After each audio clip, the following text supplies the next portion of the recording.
నమస్తే, welcome to reflection. నేను మీ అమోఘ్ దేశపతి. ఈ వీడియో మీకు నచ్చితే లైక్ చేయండి, షేర్ చేయండి, కామెంట్ల రూపంలో మీ అభిప్రాయాలను తప్పకుండా తెలియజేయండి. అండ్ ఈ వీడియోని మీకు తెలిసిన వాళ్ళందరికీ కూడా పంపాల్సినటువంటి బాధ్యత మీకు ఉంది అని అనిపిస్తుంది వీడియో చూసిన తర్వాత నేను అనుకుంటున్నా. అందుకే వీడియో మొత్తం చూసే ప్రయత్నం ఖచ్చితంగా చేయరు. బంగ్లాదేశ్లో ఇంకోసారి అల్లర్లు చెలరేగినాయి. అక్కడ ఒక హిందువును ముస్లిం ఉన్మాద ముఠాలు సజీవంగా కాల్చి చంపేసినాయి. 10 ఏళ్ల బీఆర్ఎస్ పాలనలో కేసీఆర్ ఇవ్వని బెంగాల్ ప్రజలకి, గుజరాత్ ప్రజలకి మసీదులు, చర్చీల ఆదాయాలు బీజేపీ ప్రభుత్వాలు దోచుకుంటా ఉన్నాయా? అసలు అట్లాంటివి చేస్తే మన సెక్యులర్ హిందువులు, సెక్యులర్ ప్రాంతీయ పార్టీలు, కాంగ్రెస్, కమ్యూనిస్టు వీళ్ళంతా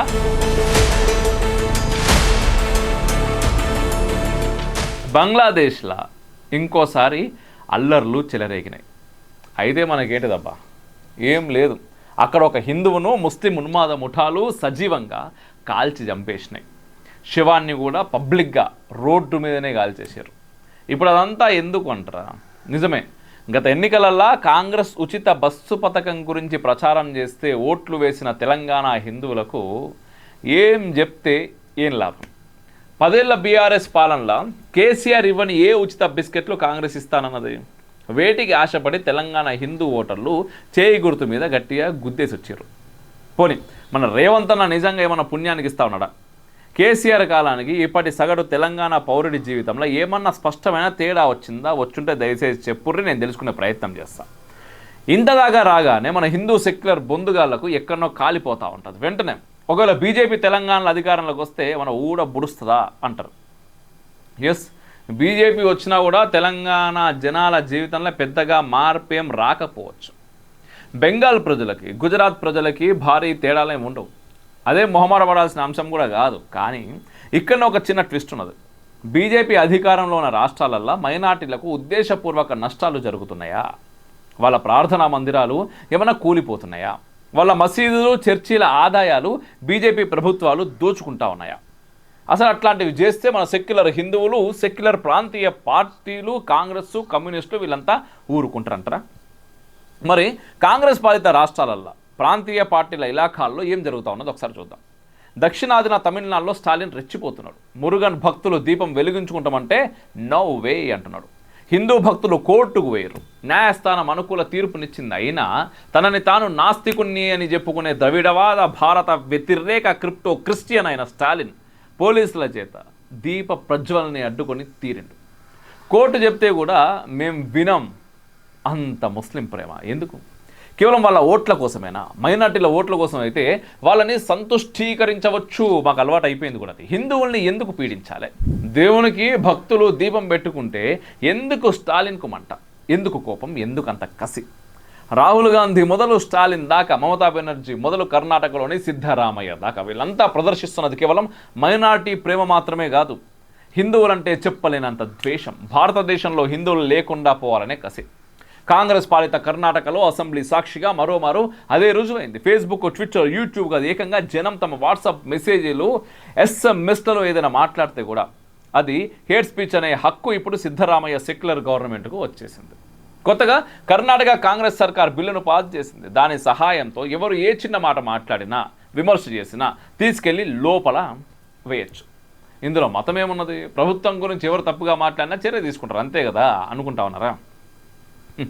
కర్ణాటకలో ఉన్న కాంగ్రెస్ మార్క్ రాహుల్ గాంధీ గారి ప్రియమైన సిద్ధరామయ్య ముస్లిం హేట్ స్పీచ్ల మీద, క్రిస్టియన్ విద్వేషపూరిత వ్యాఖ్యల మీద చర్యలు తీసుకుంటాడని మీరు అనుకుంటా ఉన్నారా? నిజంగానే ఆర్ఎస్ఎస్ శాఖలకు పోతే కూడా ఉద్యోగాల నుంచి తీసేస్తామనే ఉన్మాద సెక్యులర్ కాంగ్రెస్ నేతలు ముస్లిం, క్రిస్టియన్ హేట్ స్పీచ్ను పట్టించుకోరు.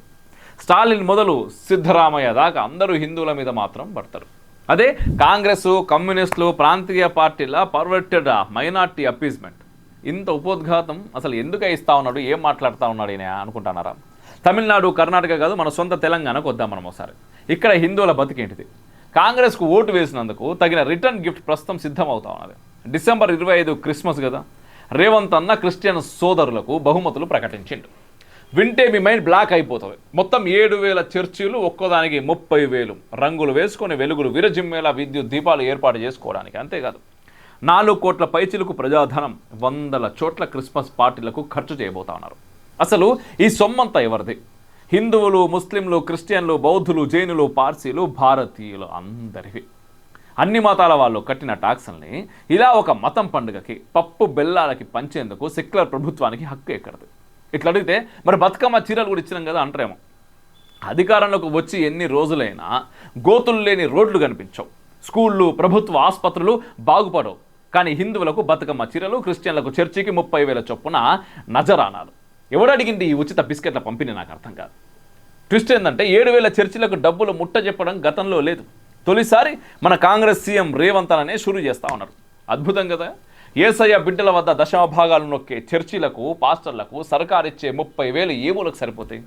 అయినా సరే జనం డబ్బు ఇష్టానుసారం పనిచేయడం కాంగ్రెస్ మార్క్ మైనార్టీ ప్రేమతో కూడిన సాడిచం. ఆ మధ్య మన తెలంగాణ కాంగ్రెస్ రాహుల్ గాంధీ ఈగో సాటిస్ఫై చేయనీకి కులగణన నిర్వహించింది. ఇక్కడ ట్విస్ట్ ఉంటుంది, వినుర్రి మీరు. అందులో క్రిస్టియన్లు ఎంతమంది అని ఒక లెక్క చేశారు. దాదాపు గుండు 0 శూన్యం అన్నారు. మరి ఇప్పుడు వేలాది చర్చిలకు వేలాది రూపాయలు ఏ రకంగా ఇస్తా ఉన్నారు?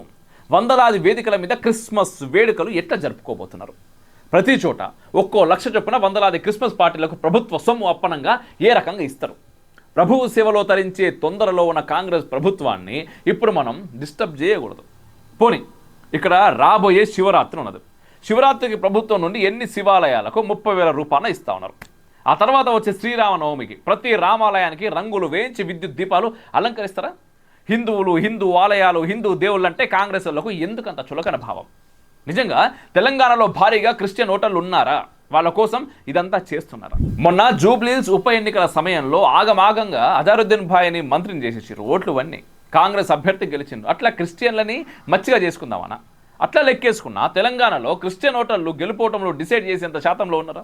అట్లాంటిదే ఉండదు. జస్ట్ అక్కడ ఉండేటటువంటి అమ్మగారు, వాళ్ళ అబ్బాయి గారు ఇద్దరు సంతోషిస్తే చాలని ఇటువంటి సర్కస్లు చేస్తూ ఉన్నారు కాంగ్రెస్ సీఎంలు. ఆ మధ్య హిమాచల్ కాంగ్రెస్ సీఎం ఆ రాష్ట్ర ప్రజల తరపున ప్రియాంక గాంధీకి ధన్యవాదాలు తెలిపింది. ఎందుకో తెలిసిన? ఆమె హిమాచల్లో ప్రభుత్వం ఫ్రీగా ఇచ్చిన కోట్ల విలువ చేసే భూమిలో ఇల్లు కట్టుకున్నందుకు. హిమాచల్ భూమిలో ఇల్లు కట్టుకుంటే ప్రియాంక గాంధీ కదా ఆ రాష్ట్రానికి థ్యాంక్స్ చెప్పాలి. హిమాచల్ని ఏలుతున్న ఒక బానిస సీఎం ప్రియాంకకే రివర్స్లా కృతజ్ఞతలు తెలిపిండు.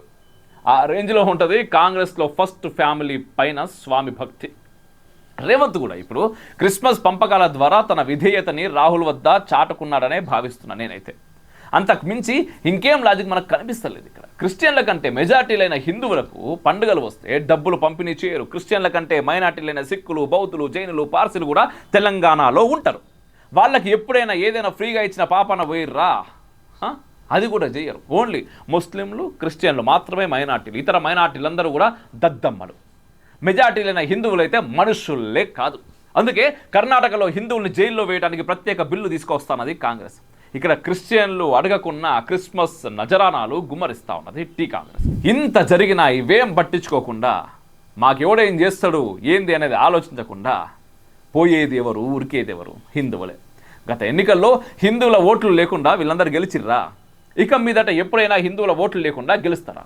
No chance. అయినా మనం మనల్ని హీనంగా, నీచంగా చూసే పార్టీలకే ఓట్లు ఇస్తాం. ఎందుకంటే మనం హిందువులం, సెక్యులర్ హిందువులం కాబట్టి. ఒకప్పుడు మనలాగే ఈనాటి పాకిస్తాన్, బంగ్లాదేశ్ ప్రాంతపు హిందువులు సెక్యులరిజంతో రెచ్చిపోయేటోళ్ళు. ఇవాళ ఏమవుతున్నది? పాక్, బంగ్లాదేశ్లలో ఒకప్పటి హిందువుల వారసుల్ని, నేటి హిందువుల్ని నడి రోడ్డు మీద ప్రాణాలు తీసి, మానాలు తీసి చంపుతా ఉన్నారు. సో ఇప్పుడు ఉచిత బస్సుల కోసం, సన్న బియ్యం కోసం ఇటువంటి పార్టీలను మనం ఎంచుకుంటే తర్వాత తరాన్ని మనం ఏం చేయబోతున్నాం? పాక్, బంగ్లాదేశ్లలో మాదిరిగా నక్కలకు, తోడేలకు, రాబంధువులకు ఆహారంగా వేయబోతున్నాం. దసరా, సంక్రాంతి పండుగలకు బస్సు ఛార్జీలు పెంచి హిందువులను దోచుకొని రంజాన్, క్రిస్మస్లకు ఉచిత బహుమతులు పంచిపెట్టే గొప్ప సెక్యులర్ పార్టీలకు, ప్రభుత్వాలకి మద్దతిచ్చిన ఈ కాలపు హిందువుల్ని రాబోయే తరాల అభాగ్య హిందువులు పరమ దౌర్భాగ్యులుగా, దగుల్బాజీలుగా గుర్తుపెట్టుకుంటారు. ఎందుకంటే రాబోయే తరాల హిందువుల ప్రతి కన్నీటి బొట్టుకి ఈ రాష్ట్ర సీఎం మొదలు మొన్న వేలాది సర్పంచ్లను ఎన్నుకున్న హిందువులే కారణం. ఖచ్చితంగా చెప్తున్నా ఎన్నో దేవాలయాలు మూతపడుతున్నాయి. ఎన్నో దేవాలయాల ఆస్తులు కబ్జాకు గురవుతున్నాయి. హిందువులు ఏం చెప్పాలనయ్యా, ఏం చెప్పాలి? ఎంత నోరు చించుకుంటే ఏం లాభం ఉన్నది? వార్తలు చదవడానికి ఇబ్బంది అవుతున్నది నాకు, నిజంగా చెప్తున్నా కదా. ఈ 4 గోడల మధ్యలో కూర్చొని ఒక విషయం మీదాకా తీసుకురావడానికి ఎంతో పరిశ్రమ జరుగుతూ ఉంటుంది. ఇంత చెప్పిన తర్వాత నాకు ముద్ర పడుతుంది, వీడొక మతోన్మాది అని. జై హింద్, మేరా భారత్ మహాన్.